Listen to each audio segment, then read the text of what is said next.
What's up, y'all? Welcome into the warm-up show here on Grind City Media. It's the final home game of 2024 for the Memphis Grizzlies. I'm Lang Whitaker, joined here by my Grind City Media colleague on the fine subsidiary of Grind City Media, the Odds Couple. Do we do other shows together? I think we do. Well, we do this one now. This one, the warm-up show. Anyways, Odds Couple. John Roser, you know. We're sometimes on Jessica Benson show at the same time. Yeah. It's a lot of intermingling. Crossover. Hey, he's John Roser. I'm Lang Whitaker. We're here with you tonight to get you ready for the Memphis Grizzlies final home game of 2024, taking on the Toronto Raptors. Grizzlies come in 20-10. The Toronto Raptors come in almost opposite, 7-23. Toronto rebuilding. The Grizzlies trying to get back on track after a tough loss here right before Christmas against the Los Angeles Clippers. Grizzlies lost that game 114-110. And what was a really good game and a competitive game. The Grizzlies hadn't had a lot of those the last couple weeks. They end up losing by 4, lost the third quarter, lost the fourth quarter. Did a pretty good job against James Harden. Norm Powell went off. Harden hit a 3 down the stretch when it mattered. And the Grizzlies just felt like that was sort of a measuring stick for the playoffs almost. Yeah, it's one of those teams. We've seen it from the Lakers. We've seen it from the Clippers that they're able to kind of drag the game into the mud a little bit. Yeah. As Tony Allen and Zach Randolph would say, it becomes a really physical game. You run a play, we run a play. Yeah. You run a play, we run a play, making it a half-court basketball game, which has not always been that's not how the Grizzlies really want to play. Yeah. They'd like to get the game up and down and get the game moving, more and more possessions. But credit to the Clippers. Jeff Van Gundy, came over on that staff, and he has totally changed their defense, and it's for the better. They have been one of the best defensive teams in the league all season, and Harden late had the 2. He had the 3 that he hit, the step back 3. The only 3 he hit of the night. Then he had the drive right after that he hit the floater. They started running 2 guys at him, and then it was Norman Powell hit the big jumper there from the free throw line. I thought Jalen Wells did a really good job on James Harden for most of that game until the very end when he hits the 3. But Jalen Wells and Scottie Pippen did a nice job kind of tag teaming James Harden, keeping him in check. Like you said, it was tempo, and we've heard Taylor Jenkins talk a lot about tempo. That's something that I think the Grizzlies are going to keep going back to the seasons, keeping the pace. They talked about after that game how they just weren't able to kind of play at the speed they wanted to, and we've seen it a few times this year. At the end of games, things slow down. The second half, things slow down, and that kind of works against the Grizzlies. The whole reason they've been trying to stay in shape and trying to play fast is because that gives them the advantage. Jalen Wells talked about it after that Clippers game tonight. Let's listen to what Jalen Wells said about the Grizzlies trying to keep up that pace. I don't really think about it. Everyone's a basketball player. I don't like to think that I'm a rookie when I'm playing on the floor. We're all out there trying to win, so it doesn't matter if I'm a rookie. I don't need extra weeks just because I am a rookie. Shannon, how tough was it to, obviously you guys were in this game for the most part, and then in the fourth quarter it kind of stagnated a little bit offensively. What was the difference, and what can you guys learn from a game like this? I think we kind of played into their game a little bit. We're slowing down. We weren't playing as fast as we usually do. Got to get stops. That also helps our pace. I think that's a collective. There's stuff we can go back and look to be better on.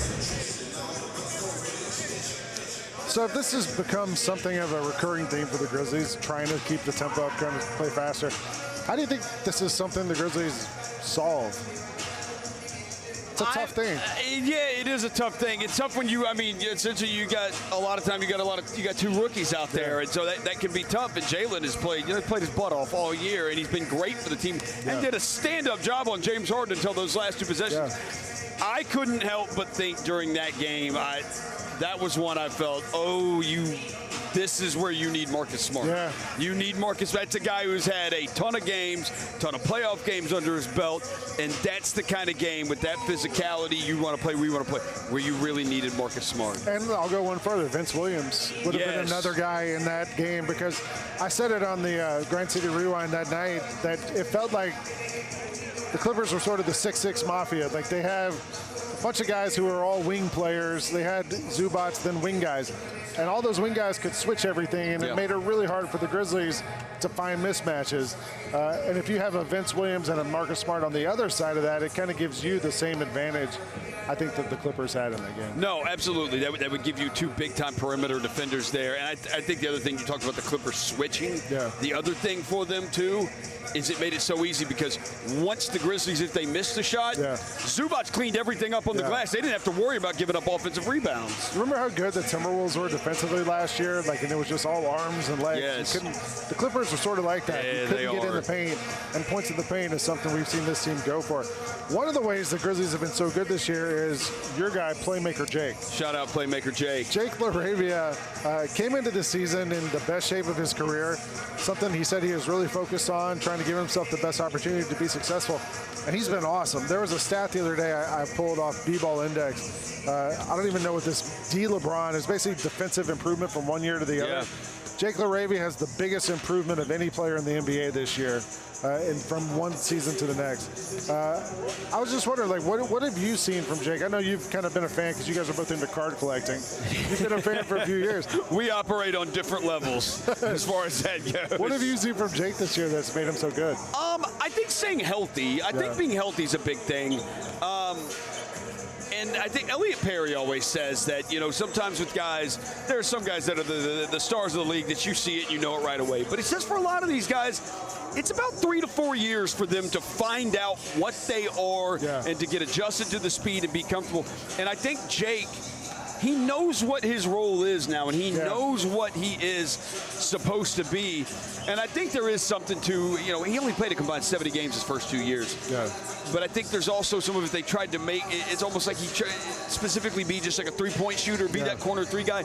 And that's not all Jake does. Yeah. Jake has shown he can knock down some shots, but Jake, he drives and dishes. He's one of the best drivers.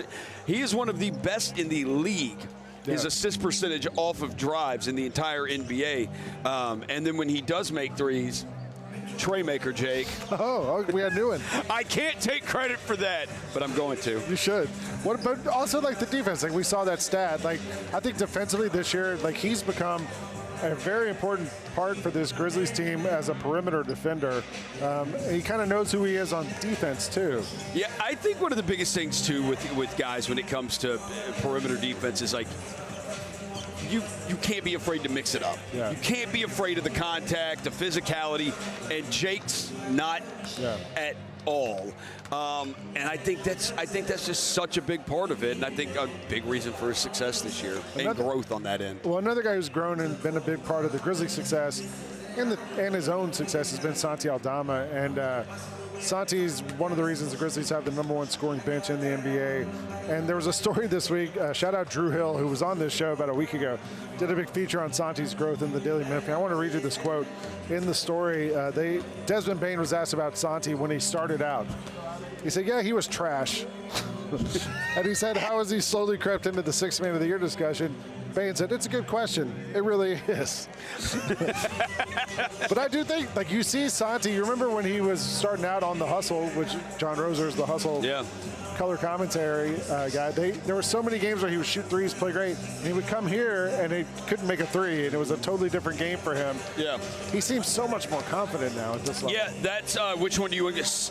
Santi Aldama or Santi Aldama? You can go either one, whichever one you want to use. I go Mejio, which is my son, because I call Santi my eldest Spanish son. We've known him since he was a kid, it seems like, and now we've seen him grow into a Sixth Man of the Year candidate. I think some of that Bane quote is also they were in the same draft together, or though they were a year separated, but they did kind of come up together, and I think draft. Literally, I believe the same spots, the 30th pick of the draft. So there's a little comparison back-to-back years with each other. Like I said, I think it just does. It takes some of these guys a little bit of time. It takes them a couple years. I think the contract year matters too. Never underestimate a player in a contract year. I think Santi also, he had that international experience this summer. He played the Olympics for Spain. He was the only NBA player on the Spanish national team. But we've seen all these guys who play internationally over the summer come back the next professional season and have a lift. I think the new offense, too. That too. It's more of a European style. This offense came over from Europe. I think it's definitely more conducive to how he plays in his style of basketball. What do you mean it's European? The offense has an accent? It might. I don't know. What do they call it? I don't even know. Is there a name for it? Maybe we need to come up with a name for this offense. awesome offense? No. I mean, it has been. We'll get something better, yeah. I mean, the Grizzlies are only team in the league top 5 offensive rating. I need better adjectives. We'll come up with something. Something like more European. Before we get out of here on this first commercial break, let's take a look at the the injuries. It's the same group as it was the last game. Colin Castleton's on a 2-way transfer, so he's not here. We got an update tonight that Marcus Smart was that we don't have an update. We'll have an update in the next couple of days. Jay Huff was day-to-day, according to the coach, and I think Gigi and Vince are somebody we'll hear more about in the next week or two. So for the Raptors, Pirtle's out, Emmanuel Quickley's out, Bruce Brown are out, Jamal Shedd is questionable. So. The baguette offense? No. I'm just trying to think of European foods. I mean, he was the coach in Paris, Isalo, who came with the offense. The beignet offense? We'll go with something. You're never going to ask me back on this show again. No, we'll go with something. Think about it. We're going to take a break. All right. Jessica Benson's going to join us. I'll ask Jess. We'll take a break. Jessica Benson's going to join us. Damichael Cole's going to join us. We'll be right back here on the warm-up show on Grind City Media. Imagine being able to do this when you're not even trying. Imagine saying, I'm not even trying to sing, but then you sing like Whitney Houston. Isn't that crazy? That's what John Morant does. He's not even trying to sing, but he sings like Whitney Houston or Luther Vandross or whoever it is you prefer. He's not even trying to dunk, and he's dunking like that. The Gary Parrish Show, live on weekdays at 10 a.m. on YouTube at Grind City Media and the official Grind City Media app. Somebody who really has done what they were supposed to do, or maybe wasn't expected to do, is Jalen Wells, the Western Conference Rookie of the Month. What you're seeing right now is him showing that, hey, no matter where I was going to go in the draft, I was going to be ready. Hey, Grizzlies fans, be sure to tune in to Grizbeat, where the panel and I break down all things Grizzlies and take a look at the rest of the NBA as well. The show is live every Wednesday, 2 p.m. on YouTube at Grind City Media and the official Grind City Media app. I can't wait to see what your number one. If that's your number 2. Number 1 for me. Come on, man. I listen to the Bells, Luther Vandross. I love Luther Vandross's Christmas album. I gotta go back and listen to that one, man. I'm sure I've heard it. To the Bells and they made me remember. Get all of your HBCU sports and culture news by tuning in to HBCU Huddle with CJ Hurt and Mike Wallace. New episodes drop every Thursday on grindcitymedia.com, YouTube, and Spotify.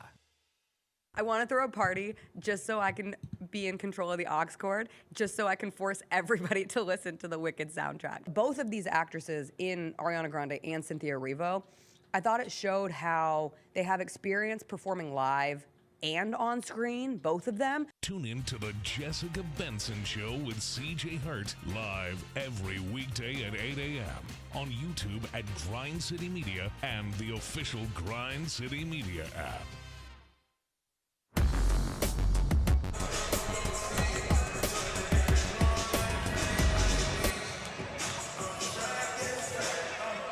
Welcome back to the warm-up show here on Grind City Media. I'm Lang Whitaker, joined courtside by Jessica Benson to break down tonight's Grizzlies versus Raptors game, the final home game of 2024. Jessica, we saw the Grizzlies lose a close one to the Clippers the other night. The Raptors aren't very good, 7-23. Who is your main character for the Grizzlies tonight? Okay, the Raptors aren't very good, but you don't want to record watch. They have not won a road game since November 27th in New Orleans. They're 1-13 on the road. Yeah. They're on an 8-game losing streak. Yeah. So you want to come back with big bounce back energy. So I don't want to take away from the game itself. However, my main character is the costumes. Tonight, it is the greatest uniform matchup maybe in the NBA this season. We're talking characters and television. You mentioned Broadway off the air, and so then when you came back, you stuck Exactly, with it is the costumes. But no, the Grizzlies wearing their Vancouver white throwbacks and the Raptors wearing their purples. I believe this is the first time that we will see this uniform combination in over 24 years. That's so amazing. The Vancouver Grizzlies last wore them in 99, 2000. The Raptors started wearing the purples in 99, 2000. They did do throwbacks in the bubble, but the Grizzlies were in their teals. So this is the first year in the whites. I'm amped. I love a good uniform. Wearing a tie tonight. I don't know if you saw it. It's from the first game in Vancouver Grizzlies history, and it has like sort of the logo and the colors on it. I love the purple Raptors jerseys. Like everybody liked it when you're a kid, like because they had like it has a dinosaur. the cartoon dinosaur, like like it was kind of perfect. My son last year bought one. He didn't like the Raptors. He just thought it was cool. Oh, it's like it goes platinum at music festivals still to this day. It's a very overworn, in a good way. Any matchup on the court you're looking forward to? I'm looking forward to seeing the Grizzlies bigs. Coming back off of a game where the physicality was a bit of a problem against the Clippers. The Raptors being without Jakob Poeltl, which is disappointing that we won't get to see a jaw poster attempt part 2 on Poeltl, but perhaps an opportunity to get back right. When you think about the numbers that stood out against the Clippers, the turnovers, but shooting, 22 of 57 inside the three-point line. If the Grizzlies are able to get back to the paint a little bit more, get that offense back rolling. Yeah, John Jaren struggled in that last game, especially in the second half. So hopefully tonight we get a little bit more of a bounce-back game. John Roser and I were just talking about the Grizzlies' offense. Yes. And he was like, what do we call this offense? And I was like, I realized we don't have a name for it. You got anything? So we have to go European, right? Yeah, well, he threw out the baguette offense. I don't like that. He told me the croissant offense as he was walking off. We could do like le bon temps roulé, like the good times roll. I know it's French, That's true. That's bad. Buongiorno.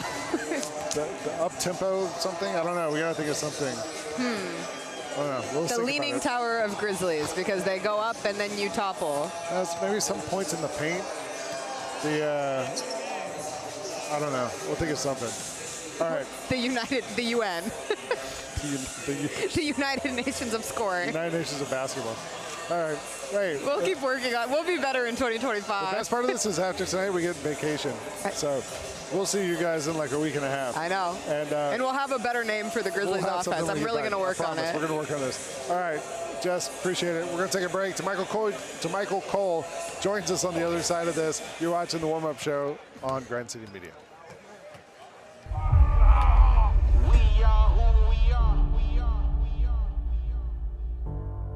We're fighters. No matter the distance, we stay persistent. 'Cause that's just who we are. Posterized. Hello. 3. What a shot. Bane. Irving. Blocked by Morant. Oh, blocked by Jerry. That's insane, Bane. Morant makes his move. Spins in the paint. Turns. Puts it up. Puts it in. John Morant knocks it down. Step back 3. Tango. Powers it in. Ball fed. Oh!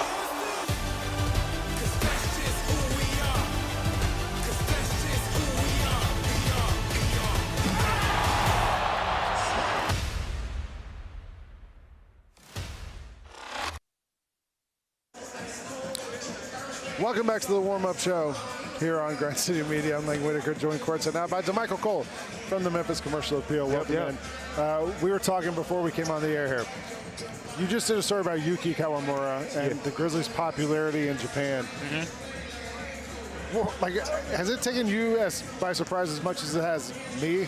Like, just every time we tweet anything about Yuki, like your mentions go through the roof. It's different. Yeah. It's different. Like you understand, the fact that he's the 4th Japanese-born player to come into the NBA.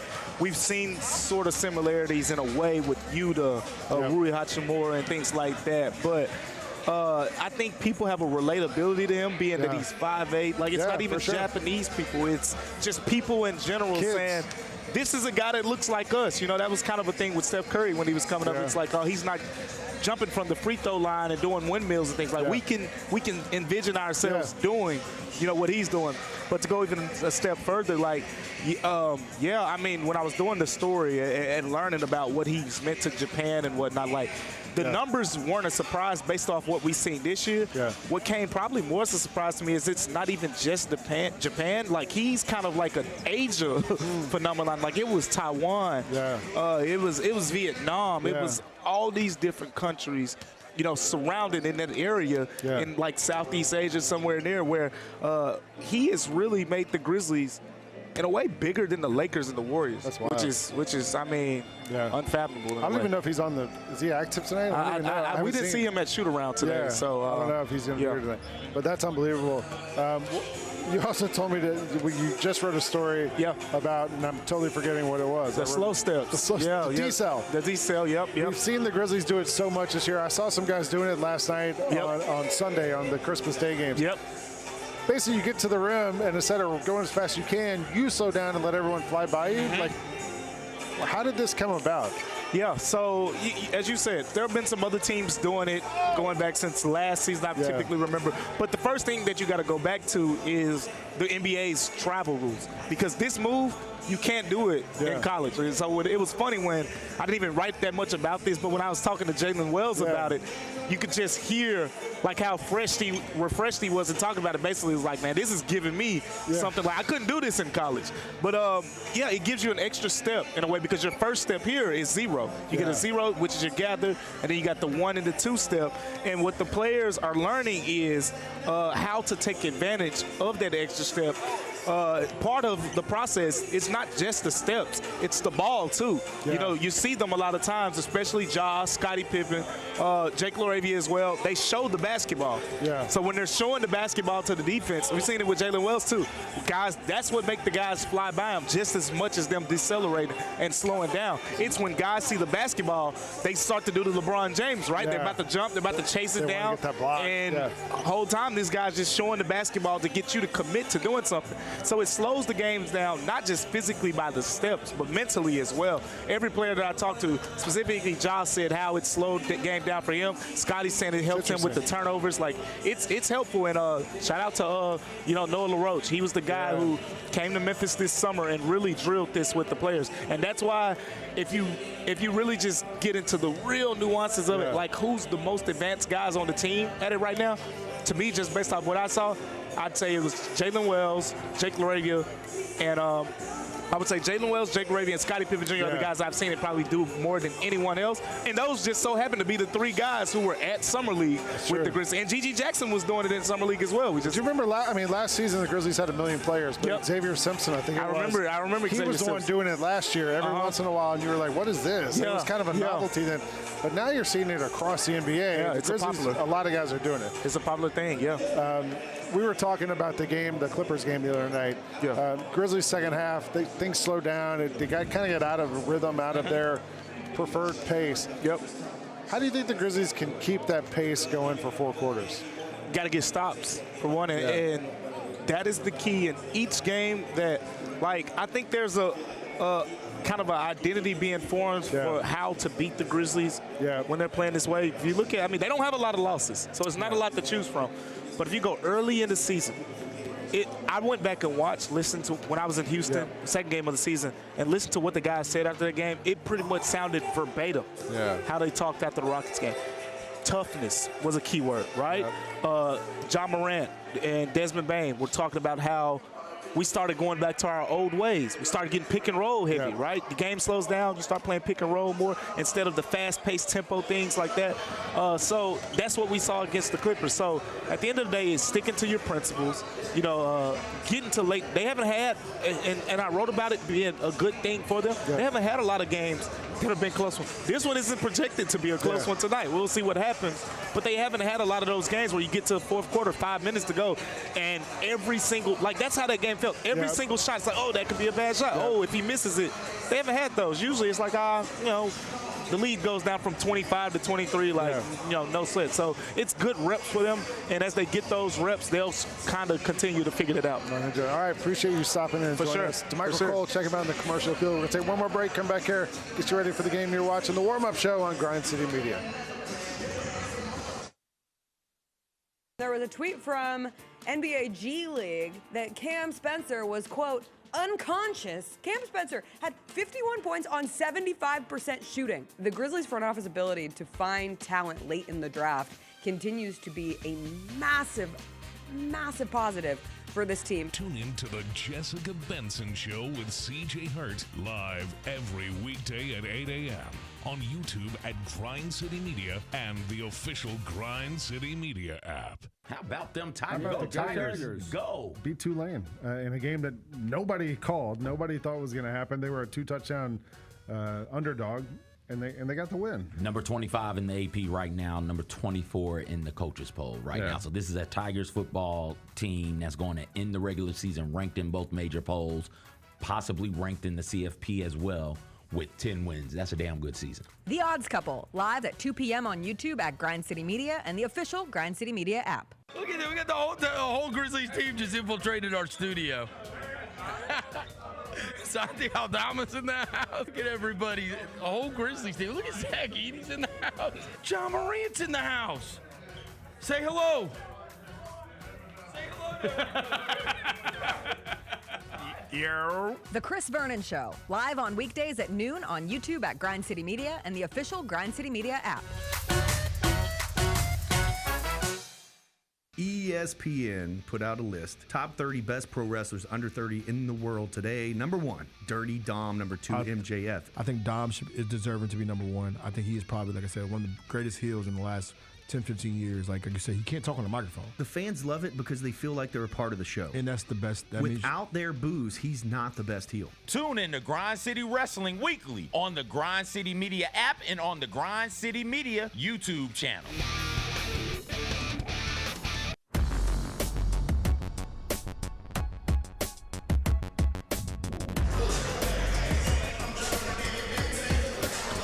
What's up, y'all? Welcome back to the warm-up show here on Grind City Media. We're almost ready for tip-off here for the Grizzlies and the Toronto Raptors. John Roser back with me. The escargot offense. I like it. It's got a little. It's got a flow. It's got a flow. It's got a flow. Jessica liked it. The escargot. Just the O. The escargot. Capital O. Yeah. Baby. Yeah. All right, now we got some. Now we're cooking with some. We're cooking with some clarified butter. Yeah. We're gonna get you out of here and get you ready for game time real quick. Like we always do at this time, we're gonna go through the NBA, some bigger stories. The Christmas Day games yesterday. The NFL came out to compete, had great ratings. The games were terrible. The NBA had really good ratings also, and really good games throughout the day. I thought the best part was the Mickey Mouse game. Did you watch any of that? I did not get to see. I have the family that doesn't watch sports on Christmas, so basically they digitized the players and made them into cartoons, but random guys were Mickey Mouse characters. So Mickey Mouse was actually Chris Paul. Playing with other NBA players. Oh, yeah. I saw clips of this. Look at my man Donald Duck navigating the screen here on defense. Look at him. He's coming around the screen from Sohan. He gets right through. Oh, I like it. Stays on the hip, stays attached, gets in the post, plays good defense. Look, but Donald, you got to slap that ball out of his hand. You're eye level with that ball when it's at his midsection when he goes for that fadeaway. You got to slap that ball down. For some reason, right there. Slap that when he goes for that turnaround. We've seen the NFL try this with the Simpsons game and the Toy Story game, and it's always super glitchy. This was great. It worked really well. They had a halftime dunk contest, which Minnie Mouse won. I saw that. Goofy was going off. Goofy was actually Karl Anthony Towns, which was kind of funny in a lot of ways. But that was actually really good and fun to watch yesterday. Do you think we need to bring back the Christmas uniforms? I do. I agree with LeBron on this. I think they need to bring back the Christmas Day uniforms. I liked it when it was just the plain color and then like the swirly writing. It felt very Christmassy. White. Yeah, I get it. I'm with that too. What was your best Christmas present yesterday? As an adult, probably the car washes, the unlimited supply of car washes. That's nice. That's the adult mature thing. The child in me, the pair of Yeezys, or that I'm not wearing right now, or the I got tickets to Creed. Yeah, I got tickets to Creed at FedEx Forum Summer '99 tour. Tickets are on sale now. Get them. They're selling like hotcakes. I checked. They're selling. I got a couple of shoes and some other things. My son actually got the best gift of the day, which he gave to me. The gift was watching him open up his present. Oh, don't be cheesy. I mean, look at this face. I gotta send Jalen a picture. I don't know if we're gonna get to it. No. I sent Jalen the picture of him opening the present. Look at that. Oh, that's cool. When he opened the jaw jersey, which he didn't know he was getting. He was fired up. Like, that was pretty great. All right, we're gonna get you out and get you ready for the game. Give me one matchup you're looking forward to tonight. I think the key is R.J. Barrett for them. He has not been as good in road games as he has home games, so make that still be a thing where he's not good in road games. They've only won one game outside of Canada. I'm going to go Scotty Barnes versus Jaren. We'll see if that matchup happens. Raptors lost 8 straight. Grizzlies want to keep that going. You can flip over now to FanDuel Sports Network, catch the pregame show with all those guys. You're on the radio, in the car, flip over to ESPN 92.9. listen to them on the pregame show. Game starts in half an hour, and then the Grizzlies go on a 5-game road trip. Come back here in January. We want to see you then. Appreciate you guys hanging out with us tonight. He's John Roser. I'm Lang Whitaker. You've been watching the warm-up show here on Grind City Media.